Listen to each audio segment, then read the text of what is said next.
trying to find them. I started watching one, which was,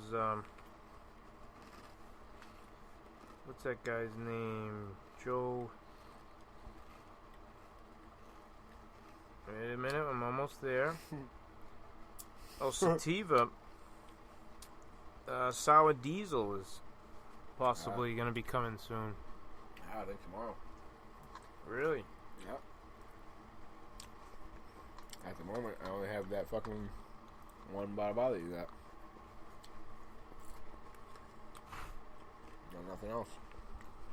I was on Facebook. It's amazing how many people Really? post Show me that stuff. shit. And they also... Are you on the computer right now? Oh shit. What's that? You're using... Yeah, that's recording. Or, So, we got, right now are we got... live? Yeah, we're live. Oh shit. Right now we got 58 friend requests. Really? Let's go down. What the fuck were we just talking about, though? Oh, buddy. Bobby Ross is our newest friend buddy on Facebook. Fucking painter? I don't know. Let's take a look. Bobby Ross studied at Truman College. Oh shit, huh? Oh, yeah. Look at that. Maybe it is Bobby Ross. Nice. Let's paint some happy little trees, it shows. I used to love that guy. Look at his fucking hair. Stoner. Man, he was really, like, slow. Look at... Tried to quit, but now my fucking soup is talking to me, so it's meant to be. Yep. There's, what's his name? Phelps. Yep. He told me the cannabis is bad and he can fucking be the... If anything, cannabis probably help his lungs so he can fucking swim more. Help do what to his lung? Help him hold his breath longer. Yeah? From smoking cannabis. Ah. Takes a hit of cannabis, you hold it in. Yeah. Motherfucker probably burn out. Probably smokes pot every day. Bobby Ross. I'm gonna message him right now. Oh my god. Buddy, that was a big dab. You want that one? Let's finish him. Seriously, man? It's fucking Brenda. I'm gonna owe you, like, my fucking spending money for the next 3 months. You don't owe me nothing. Alright, motherfucker. Basically, all my... I don't spend money on anything but the cannabis. Buddy, I don't have a debt-based system, kid, alright? I'm not a fucking Zionist. I don't care what anybody says. Them motherfuckers are Zionists. They're the ones that created a fucking fiat currency. It shall be. Fiat currency was, the fuck am I doing? Oh, boy. I'm fucked up. I'm fucked up. Oh, I'm fucked up. Everybody must be sleeping because nobody responded. I know. Yeah.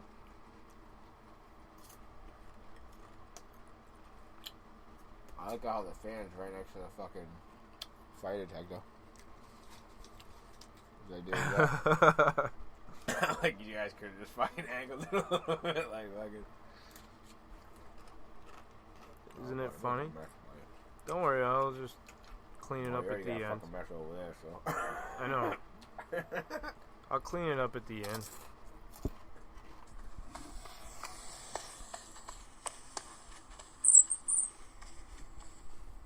Hi, it's Paddy Hirsch at Marketplace. So when you hear the word fiat in conversation, you might think, ooh, Nice little Italian car.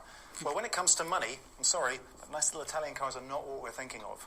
So where does the word fiat come from? Well, back in the day, if you took $1 and walked into a bank a long time ago, you used to be able to get a certain amount of gold for that dollar because a dollar was worth a certain amount of gold. Of course, if you tried that today in the United States, you get laughed out of the bank. And the reason is because a dollar is what's, like most currencies, is what's called a fiat currency or fiat money. So what does that word fiat actually mean? Well, it comes from the Latin, let it be done. So if you're familiar with the phrase royal fiat is when the king or the queen, someone in power, decides that they want to do something. They do something by royal fiat. So the king might say, I want everyone's gold in the entire realm, let it be done. Because he's the king, everybody does it. That's kind of what happened in the United States whenever the government decided to take the gold standard away from the dollar. So it actually decoupled the value of a dollar from the value of gold. And then the government said, this is worth $1 worth of goods and services backed by the United States government. So it's not really worth the paper that's written on. It's only worth what somebody else is prepared to give you in return for that dollar. That's really all it is. So because it's not backed by gold and silver, this is great news for the government. Because the government can now go out and crank out as many of these as it needs to fund a war or to bail out a bank or whatever. It's great news. It's actually pretty good news for us as individuals because it means that now that our currency isn't tied to the value of a commodity like gold or silver, it means it's not going to be quite so volatile as it has been in the past. The bad news, of course, is that if the government prints lots and lots of those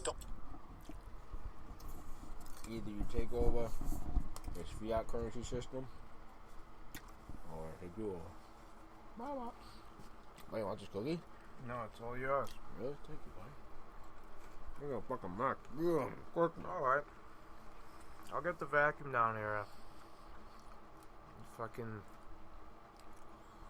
Pat Mahog's welcome home party. Oh, that's fucking great. Fuck is that, buddy? I don't know.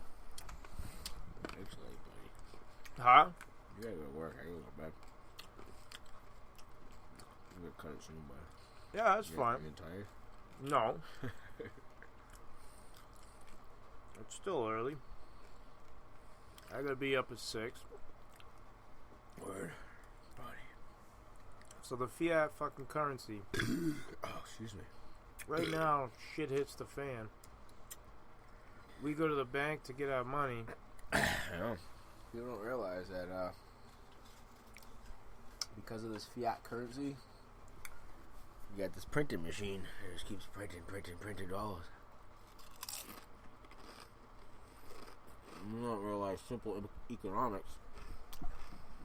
The more something that's out there, the less it's worth. That's why the dollar's lost so much value. That's why the only thing that keeps us going right now is the propaganda. Everybody's still confident. You see the stock market surging. That's gonna fucking burst soon. What goes up must come down. Bottom up. So you think the fact that the stocks are the highest they've been ever right now? Because of fake money. So that's the balloon that Trump was talking about, isn't it? Yeah. And now he's all happy that it's fucking... He goes, oh, look at... I'm president. It's 21,000 now. Record.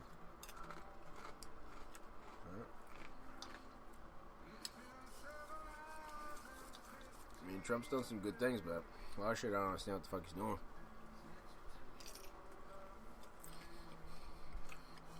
I feel like he's like not even given a chance by anybody.